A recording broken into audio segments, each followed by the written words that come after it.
Thank you for joining us for All Things Real Estate. Now here are your hosts, Brad Avergon and Gary Kelly.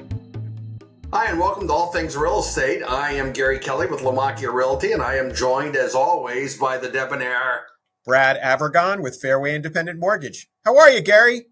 I am doing well, Brad. How about yourself? I'm doing well. Welcome to fall. Fall came in like a football player. Yeah, it did indeed. It did indeed. So what's going on? How's biz? What's happening? So, biz is biz. Not that much of it going on right now.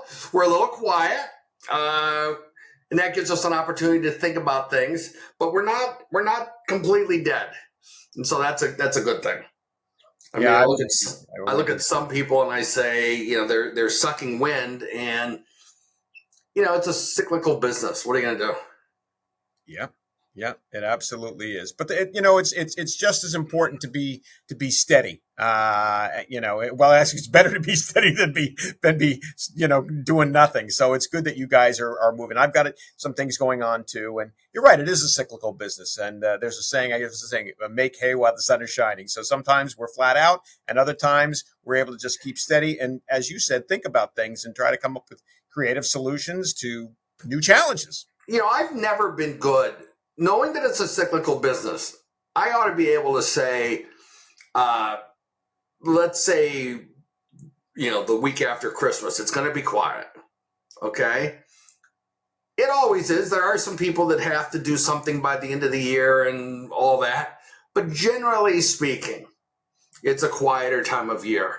And I've never been one that's been able to say, let's enjoy that time. Let me spend some more time with family. Instead, it's like, there's nothing going on. I got to make more calls. I got to do more emails. I got to do whatever.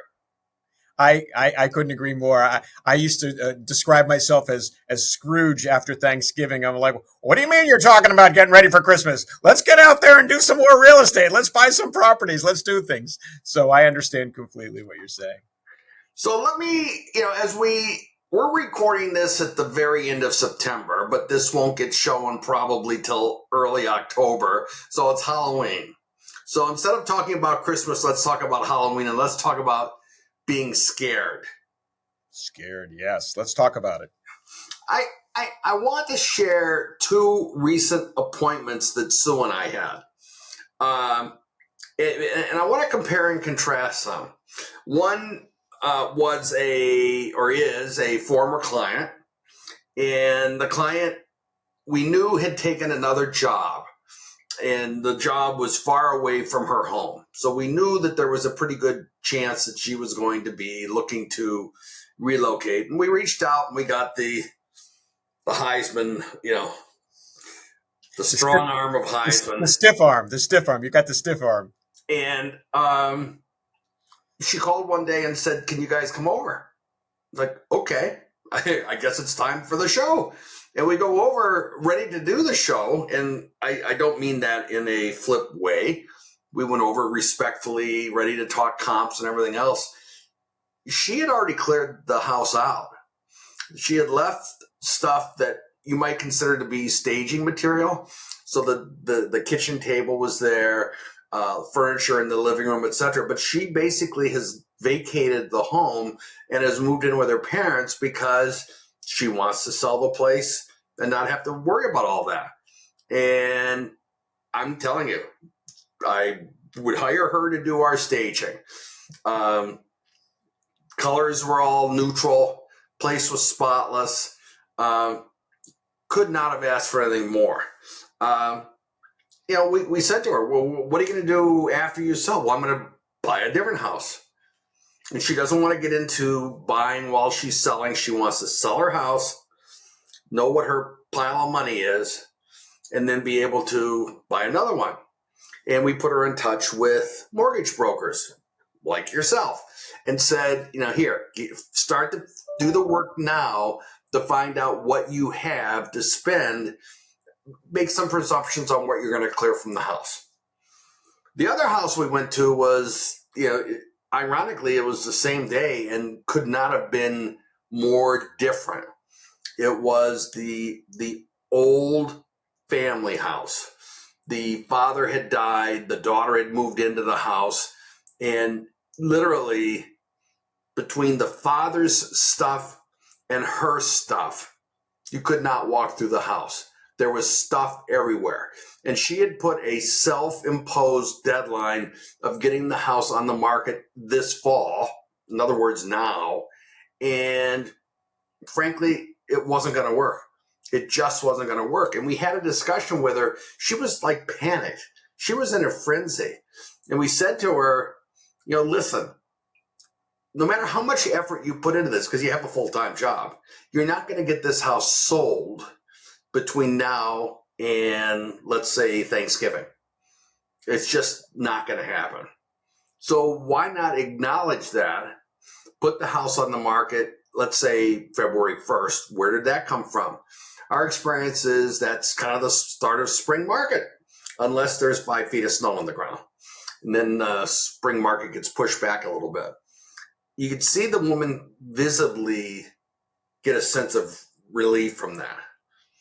And that was gratifying. But she says, I'm concerned with where the country is. I'm concerned with the election. And so she then starts to articulate a number of things that are outside of her control. I'm not going to debate whether she's right or not.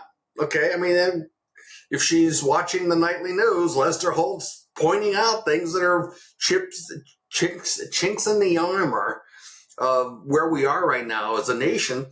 And she was reacting to that. It's like you can't control that.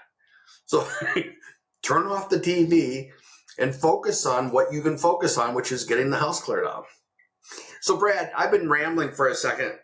What are your thoughts about that? Those two different scenarios. So it's really fascinating because it really ties into our last, our last segment that we did with the tortoise and the hare. And so often we tell people what they need to do to prepare. We give them the instructions, but so often we feel like they don't hear us. And then all of a sudden we get into that little bit of a scramble. And in this particular case, it's really fascinating, the two cases that you brought up, because in this particular case, you must have had that conversation with that first client early on, and they actually heard you and they knew they needed to do the work.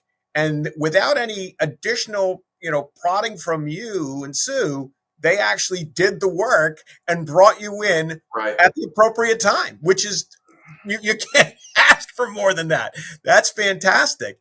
The second client was so overwhelmed by, number one, what they had to do and had not laid out a stepped approach to getting to their goal, and just saw the goal line. I got to run for the goal line despite all, we'll use the football analogy, despite all the defensive players that are in my way. I'm just going to go straight down that goal line. And that created anxiety, as it would for anybody. Right.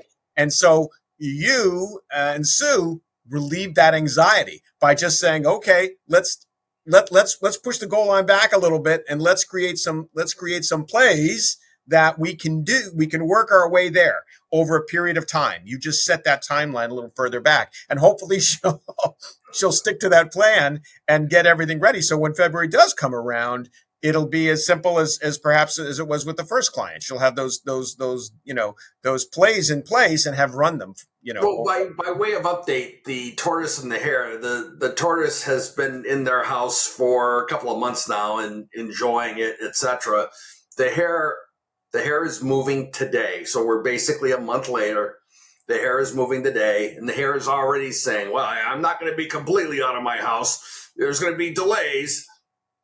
Okay, that delay is going to cost you money, either in additional rent or not being able to receive. She's in a situation where the building she was in was sold, and she's going to get a payment if she gets out on time. If she doesn't get out on time, what does that mean? Right. So, but I think I don't think that people need to be scared to talk to us.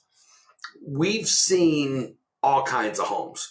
We've seen homes that have had a great deal of love and all that. and you can feel it the minute you walk through. And we've been through homes that have had sadness, and you can feel that. And I'm not saying sadness like you have to disclose, but just either we know what's led to the house being on the market, or there's a feeling just in the building that it's just not a happy place.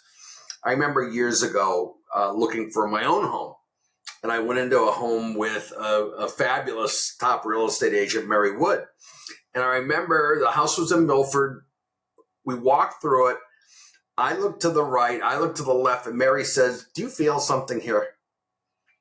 And I said, "Well, as a matter of fact, I do. I feel like something horrible has happened in this house." And she says, "I feel the same way." And we immediately sprinted to the cars. Very odd feeling. And it was very real for each of us. So Brad, on that happy note, if someone wanted to reach out to the Grim Reaper of real estate mortgages, how would they reach you? I don't know anyone by that name, but they could reach me. Who is the happy person with real estate financing. Best way to reach me, Gary, is via my cell, which is 978-375-5531. And they can reach me also via email, which is brad@bradavergon.com. And Gary, how do they reach you? I can be reached at 508-733-6005 or Gary@movewithgary.com. So, Brad, let's take a break. Let's pay some bills, and we will continue the conversation with you, I don't know, over the witch's brew. I'm going to bring some sunshine to this conversation. I got to be honest.